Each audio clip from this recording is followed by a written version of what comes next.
All right, physics, yet another track day.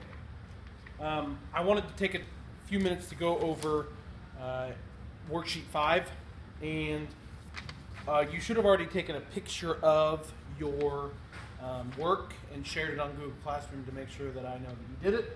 And so what I'm going to do is I just want to go over a few of them, okay? And so the first thing you're going to do is you're going to look at number 4, okay? Let's look at number 4 real quick. And it says, it's talking about trains on the Boston roller coaster are raised from 10 meters above the ground. So here's my roller coaster here.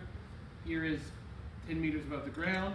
And then it's raising up to a level of 60 meters above the ground.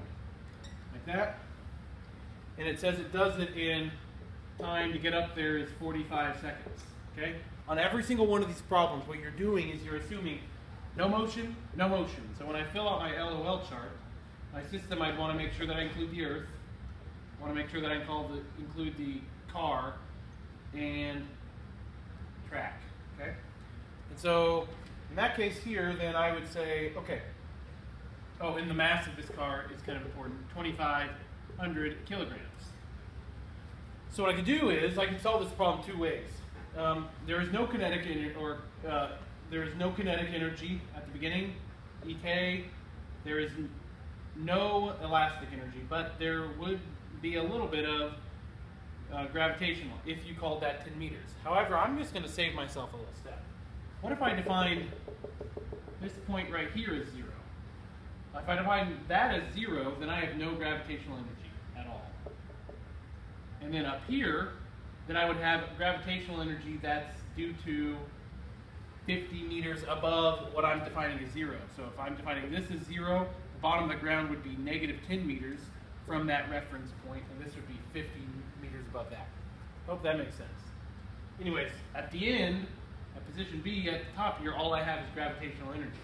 So to do that, I have to have 3 bars of work going in. So my equation is work is equal to my gravitational energy at the end there. So then I can say work is equal to mass times G times delta H, because that's the equation for EG. Then work is equal to the mass, 2,500 kilograms, times 9.8 meters per second squared, times my height of 50 meters. Now I don't want to use 60 because I want to subtract the 10 from that. Let me calculate that real quick.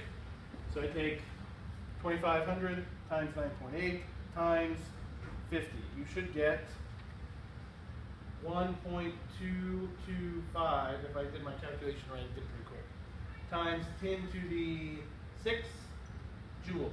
That's how much work was done on the system. And then it says, how powerful should the motor be to complete this? So all I need to do is divide that by the amount of time, which was 45 seconds. And that'd tell me in watts, so divide by 45. Whoop. You should get I'm going to call this in kilowatts, 27.2 kilowatts of energy, or 27,222 watts. Okay?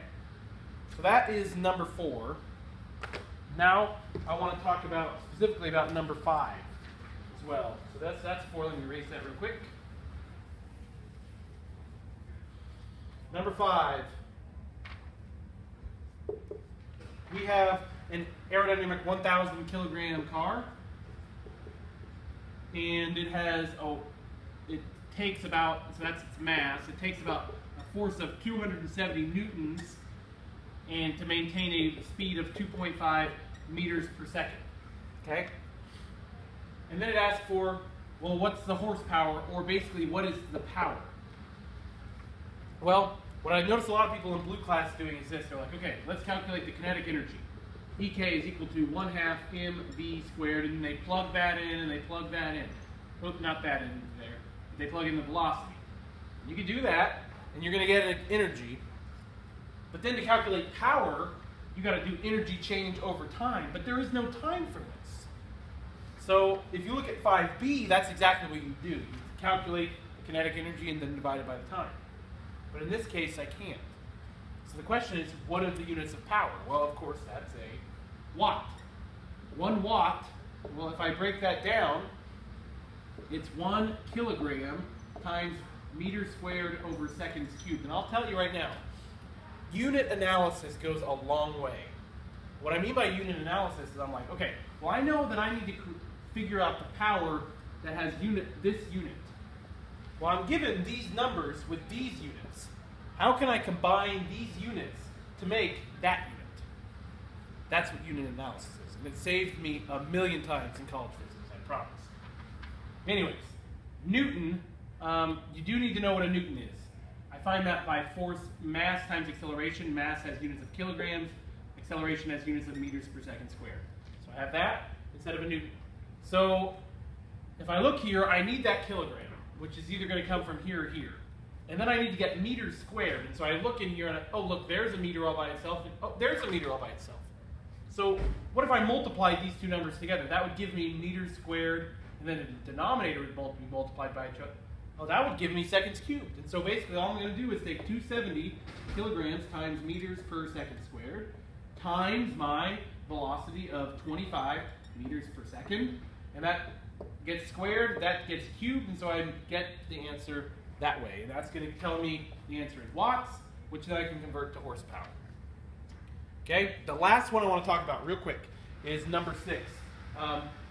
And with the kilowatt hour. That's what energy companies charge by, is the kilowatt hour. And so the kilowatt hour is the kilowatt times hour is a measure of something, and I'll show you what here. Basically, it says how many joules are in that. Well, let's think SI units.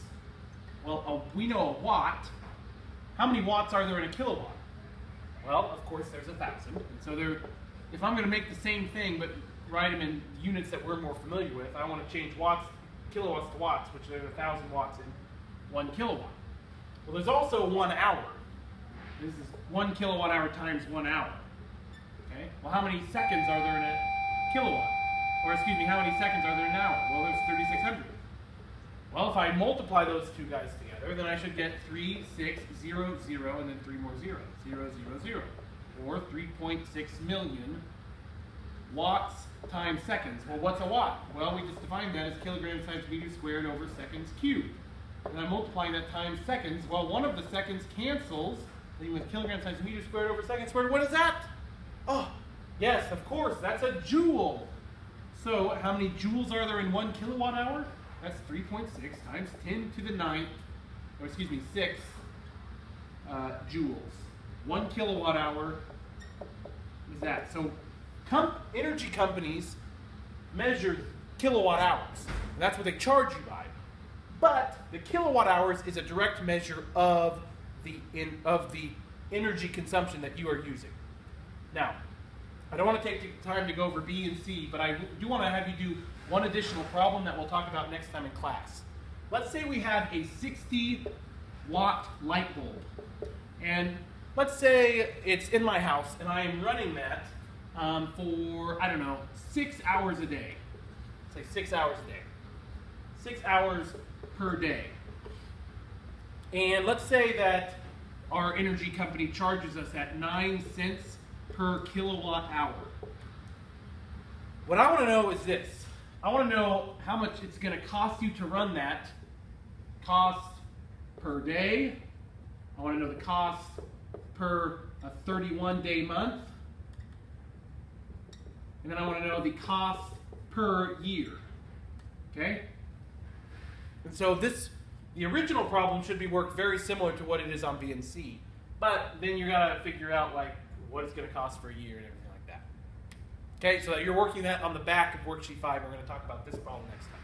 You're also going to be working on a lab for the rest of the class, which I made a separate video for that. Cool.